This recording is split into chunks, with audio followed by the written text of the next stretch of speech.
মানে দুর্বল পাইলেই জুলুম করতে চাচ্ছি আমি। যদি দেখি ও আমার চেয়ে একটু দুর্বল, আমি জুলুম না করলে পেটের ভাত হজম হচ্ছে না। জুলুম করাটাকে আমরা ক্রেডিট মনে করি যে আমি জিতে গেলাম। আরে ভাই, কাল কিয়ামতের মাঠে কি হবে আপনার আমার অবস্থা? কাল কিয়ামতের মাঠে কি হবে অবস্থা? আর যখন জুলুম মানুষ মেনে নেয় তখন আরো বড় জালেমকে আল্লাহ পাক চাপায় দেয়। এই জন্য আমাদের এই অবস্থা সংশোধন হচ্ছে না।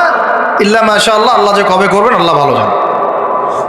তবে বিশ্বাস করেন, আপনারা বলেন যে এখন মুসলিম প্রধান দেশ, আমি একটা স্টেটমেন্ট দিয়ে দিচ্ছি এখন বসে বসে, এখন এটা হচ্ছে একটা মুনাফিক প্রধান দেশ। প্রমাণ করতে চাইলে আমার সাথে বসেন। মুনাফিকের আলামত যে কয়টা আছে, কি এক নাম্বার কি? কথা বললেই মিথ্যার উপর দাঁড়ায় আছেন সবগুলা। 2 নাম্বার, আমানত রাখলেই খেয়ানতের উপর খেয়ানত। মানে কিছু কিছু বড় বড় জায়গায় এমন কিছু মানুষকে বসায় দেওয়া হয়েছে যাদের মনে হয় ইসলামের নাম শুনলেই ভিতরে মানে তেলে বেগুনে জ্বলে উঠে গেল। ইসলাম শব্দটা শুনলেই গায়ে জ্বালা শুরু হয় একেবারে। তো বেশি দিন নাই ইনশাআল্লাহ, হয় আল্লাহর গজবে এগুলো ধ্বংস হবে, অথবা ইনশাআল্লাহ তাআলা আবাবিল পাখি তো আর আসবে না পাথর ছুটতে। আবাবিল তো পাখির নাম না, আবাবিল মানে ঝাঁকে ঝাঁকে। মানে এটা তো ওই বাচ্চা আবরাহার যুগ না যে আবাবিল আসবে আর পাথর ফেলবে। আসবে পাথর ফেলার প্রজন্ম তৈরি হবে ইনশাআল্লাহ।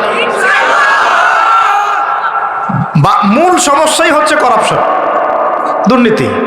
মূল সমস্যাই এটা যদি না থাকতো সারা বিশ্বে বাংলাদেশকে টক্কর দেওয়ার মতো কান্ট্রি খুব কমই থাকতো। কে না জানে এগুলা?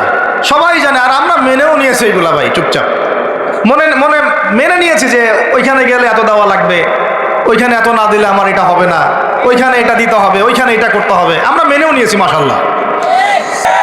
মনে করেন আমি একজন ইমাম সাহেব, আমি যদি আমার দায়িত্বে পালন ঠিক মতো না করে আমিও খেয়ানতকারী। এই যে লেকচার দিতে বসছি, এখন আমি যদি চিন্তা করি যে ডাইনে বামে কথা বলে সময় পার করে দেই, হক কথা বলার দরকার নাই, বললে আবার এটা সেইটা, আমি হচ্ছে এখানে এই চেয়ারের খেয়ানতকারী। প্রত্যেকটা ক্ষেত্রে চলতেছে এগুলা। 3 নাম্বার হচ্ছে যখনই ওয়াদা করে কি করে বলেন তো? কয়জন ওয়াদা রাখি আমরা?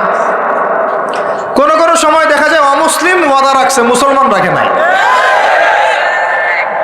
দুধ কিনতে যাবেন, আমরা হিন্দু ভাইয়ের দোকান খুঁজতেছি, ও পানি মিশাবে না, আপনার কনফিডেন্স তৈরি হয়ে গেছে। মুসলমানের দোকানে যান না কেন? ও পানি মিশাবে। কি একটা অবস্থা, কি একটা অবস্থা! নবী সাল্লাল্লাহু আলাইহি ওয়াসাল্লাম একদিন এভাবে লেকচার দিচ্ছেন, মানে খুতবা দিচ্ছেন। একজন দাঁড়িয়ে বলছেন, সাহাবী, যে কবে কিয়ামত হবে ইয়া রাসূলুল্লাহ? তিনি বলছেন যে যখন দেখবা যে অনুপযুক্ত ব্যক্তির হাতে দায়িত্ব অর্পণ করা হয়েছে, তখন ফান্তাজুরিস সাআ, কিয়ামতের অপেক্ষা করতে থাকো। আমরা এই যুগে বাস করতেছি না? এমন করা পাপ নয় এই শহরে হচ্ছে না। মূল পাপ কয়েকটা হচ্ছে। 1 নাম্বার হচ্ছে শিরক। কি হচ্ছে? তারপরে হচ্ছে প্রতারণা। নবী সাল্লাল্লাহু আলাইহি ওয়াসাল্লামের কথা কি মিথ্যা? তিনি বলছেন কিয়ামতের মাঠে বহু মানুষ উঠবে উহুদ পাহাড়ের সমান নেকি নিয়ে। একেবারে উহুদ পাহাড় দেখছেন আপনারা কেউ?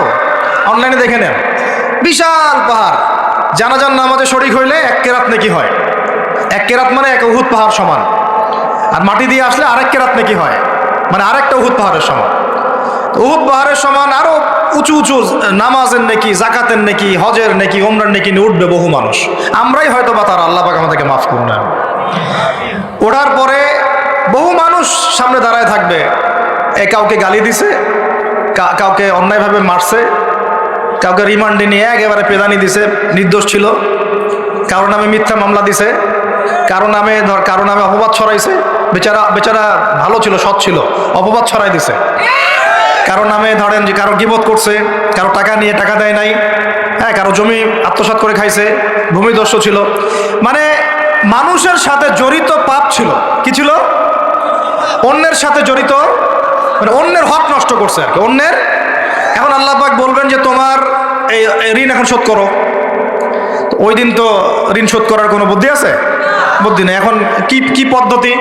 ফেরেশতাদেরকে বলা হবে এই ব্যক্তির আমলনামায় যে নেকিগুলো আছে, নামাজের নেকি, রোজার নেকি, হজের নেকি, যাকাতের নেকি, এইগুলা দিয়ে ওদের আমলনামা ভর্তি করো, যারা পাওনাদার দ্বারায় আছে। ভর্তি করতে করতে করতে করতে এক সময় দেখা যাবে এই ব্যক্তির আমলনামা ফাঁকা হয়ে যাবে। তখন কি হবে? ফেরেশতাদেরকে বলা হবে ওই যে যারা ভুক্তভোগী ওদের আমলনামা থেকে গোনাহ নিয়ে এই ব্যক্তির আমলনামায় ঢাল। নাউজুবিল্লাহ। এরপরে ওই ব্যক্তিগুলো দেখা যাবে জান্নাতে চলে গেছে, মাজলুম ছিল পৃথিবীতে, ওই দিন সফল হয়ে গেছে, জান্নাতে চলে গেছে। এবারটা দুনিয়া জালেম ছিল, এই জাহান্নামে চলে গেছে। নাউজুবিল্লাহ। আল্লাহ পাক আমাদেরকে এরকম মানুষের হক নষ্ট করা থেকে হেফাজত করে না। ভাই, মানুষের হক নষ্ট করতে যায় না। নিজে আমল তো এমনিই কম, ভাঙাচোরা ইমান, মুনাফিকের মতো বসবাস করতেছি। এখন তো আমরা মুনাফিকের মতো বসবাস করতেছি এই দুনিয়াতে। এখন যারা আমার মনে হয় মন থেকে ইমানের দাবি করতে পারে শক্তভাবে যে হ্যাঁ আমরা ইমানদার, এরা হচ্ছে গাজ্জার ওই মুজাহিদ ভাইরা। বুঝেন না এই কথা? তারা মনে হয় দাবি করতে পারে যে হ্যাঁ আমরা ইমানদার। আমরা তো নেফাকির উপরে আছি, এখন আমরা তো স্বীকৃতি দিতে পারতেছি না, এখন সত্যকে স্বীকৃতিও দিতে পারি না। বরং আমরা মানচিত্র থেকে ফিলিস্তিনের মানচিত্র উঠাই দিলাম, দিয়ে যারা জালেম ওদেরটা প্রতিষ্ঠা করলাম। ওইটাও পাঠ্যপুস্তকে আসছে। আপনারা তো শুধু একটাই শুনে বসে আছেন, একটাই শুনে আছেন না আপনারা? শরীফ শরীফা তো আছেই, এইটাও একটা ইস্যু ছিল। আল্লাহ পাক আমাদেরকে চোখ খুলুন, আল্লাহ পাক আমাদের চোখ খোলার তৌফিক দান করেন। আর ভাই, বাইরের চোখ তো সবারই খোলা, ভিতরের চোখটা খোলার তৌফিক দান করেন। আমি অনেক ভিতরে চলে আসছি, বুঝাইতে চাচ্ছিলাম যে এই বিশ্বে এখন আল্লাহ পাককে সার্বভৌম ক্ষমতার অধিকারী মানা হচ্ছে না। এটা হচ্ছে বৈশ্বিক শিরক। রাজনৈতিক ক্ষেত্রে আমরা আল্লাহর সার্বভৌমত্ব মানছি না, অর্থনৈতিক ক্ষেত্রে আমরা আল্লাহর দেয়া বিধান মানছি না, শিক্ষা ক্ষেত্রে আমরা আল্লাহ পাকের দেয়া শিক্ষানীতি মানছি না, সংস্কৃতির মধ্যে আমরা আল্লাহর সংস্কৃতি মানছি না, ব্যক্তি জীবনে, ইবাদতের জীবনে, পারিবারিক জীবনে